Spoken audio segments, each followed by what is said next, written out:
তোমার নাম? অনিতা বিশ্বাস। অনিতা বিশ্বাস। হ্যাঁ, তুমি কোথা থেকে এসছো? আমি নদিয়া জেলার কৃষ্ণগঞ্জ থানার অন্তর্গত কুমারপুর গ্রাম থেকে এসেছি। কুমারপুর গ্রাম থেকে, নদিয়া ডিস্ট্রিক্ট। হ্যাঁ, তো তোমার কি আজকে ইন্টারভিউ ছিল? হ্যাঁ, আমার ইন্টারভিউ ছিল। ও, তো আজকে যখন ইন্টারভিউ রুমে তুমি প্রবেশ করলে তখন আহ, আধিকারিক আধিকারিকের সামনে তুমি কি বলে প্রবেশ করলে, মানে রুমে? প্রথমে স্যার আমি কি আসতে পারি, বললো আসুন। তারপরে বসতে বললো, আমি বললাম ধন্যবাদ, ধন্যবাদ দিয়ে বসলাম। তখন বললো তুমি কেন পুলিশ লাইনে আসতে চাও।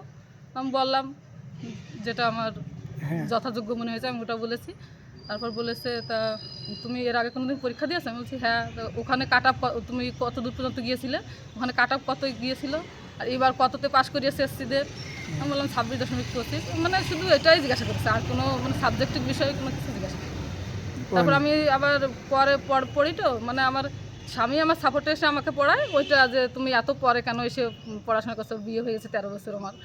তো ওইটাই বলি যে আমার স্বামী আমাকে সাপোর্ট করে পড়ায়, ওইটাই জিজ্ঞাসা করলো। আর কিছু না। তারপর বললো ঠিক আছে আসতে পারো। আমি ধন্যবাদ দিয়ে বেরিয়ে গেলাম। ও, তার মানে তুমি যখন ইন্টারভিউ রুমে প্রবেশ করেছো, স্যার আমি আসতে পারি, হ্যাঁ, তো এটা বলার পর প্রবেশ করলে, হ্যাঁ। দিয়ে প্রবেশ করার পরে তোমাকে কি কোয়ালিফিকেশন সম্বন্ধে কোনো কিছু জিজ্ঞেস করেন? না না, ওনারা তো ওনাদের কাছে তো কাগজ আছেই। এবার ওনারা শুধু বললো যে এইচএস পাস করেছে। আমি বলছি হ্যাঁ এইচএস আমি ওপেন থেকে সব করেছি। তা আমি বললাম যে আমার স্বামী সাপোর্টে থেকে আমাকে পড়িয়েছে, আমি পরিবার থেকে পড়তে পারিনি। তো ওনারা ওটাই শুনে। ও আচ্ছা আচ্ছা, তো ওখানে বলছি কতজন আধিকারিক ছিলেন ইন্টারভিউ বোর্ডে? 6 জন। 6 জন। তো 6 জন আধিকারিকের মধ্যে কতজন স্যার ছিলেন, কতজন ম্যাম ছিলেন? ম্যাম ছিলই না, আজ কোনো ম্যাম নেই। আজ কোনো ম্যাম নেই, না। তো শুধু স্যারই ছিলেন? হ্যাঁ, আমি যখন ঢুকি তখন 6 জন ছিল। আগে যারা দিয়েছে ওরা বললো যে 7 জন ছিল। ওটা খেতে গেছে কি না সেটা আমি জানি না, কিন্তু আমার সময় 6 জন। 6 জন ছিল। তো 6 জনের স্যারের মধ্যে কি কোনো স্যার মানে প্রচণ্ড রাগী? না না, আমার তো সেরকম মনে হলো না। 2 জন প্রশ্ন করেছে, আর কেউ প্রশ্নই করেনি। 2 জন প্রশ্ন করেছিল। আর কোশ্চিন বলতে গেলে বেসিক্যালি ওই যার যেটা অনার্স সাবজেক্ট রয়েছে সেই বিষয় থেকে প্রশ্ন করছে না? হ্যাঁ, ওটাই শুনলাম। কারো কারো হবি থেকে প্রশ্ন করছে, ওনাদের মানে যেটা ভালো লাগছে সেটাই করছে। ও মানে হবি থেকে, মানে কার কি হবি রয়েছে? হ্যাঁ, কেউ হয়তো আনকমন কিছু হবি দিয়ে দিচ্ছে, যেমন হকি খেলা। একটা মেয়েকে শুনলাম, ও বললো যে আমি হকি খেলা দিয়েছিলাম, তো আমাকে হকি থেকেই করেছে। হকি থেকে করেছে। আর বলছি মানে বর্তমান সিচুয়েশন, কারেন্ট অ্যাফেয়ার্স সম্বন্ধে কোনো কি না। কোশ্চিন জিজ্ঞাসা করছে? না না, ওরকম কিছুই জিজ্ঞাসা করে। আর তোমার নিজের সম্বন্ধে কোনো প্রশ্ন স্যার বা কোনো ম্যাম করছে? না না, ওরকম কিছু না। কোনো প্রশ্ন করেনি।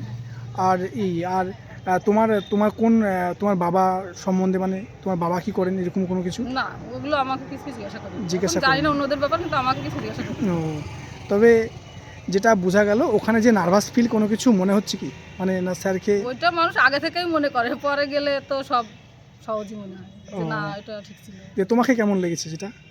আমার ভালোই লেগেছে, খারাপ না। মানে না, কোনো সমস্যা হয়নি। কোনো সমস্যা হয়নি। তো তোমার নাম? অনিতা বিশ্বাস। অনিতা বিশ্বাস।